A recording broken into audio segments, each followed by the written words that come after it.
Hello Umar. Wai a yanzu currently magana da ake kenan?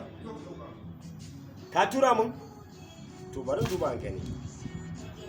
Haka ne kuwa. Sarki biyu a Kano.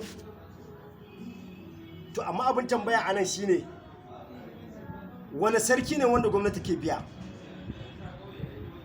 Wani sarki ne mai dagace da hakimai wanda yake biyan su salari? To abin tambaya anan shine wani sarki ne wanda yake jan sallah ranar Juma'a a matsayinsa na cikakken sarkin Kano? To wannan kuma tambaya a bari uwa 'yan kallo tambaya. Sarki biyu a Kano.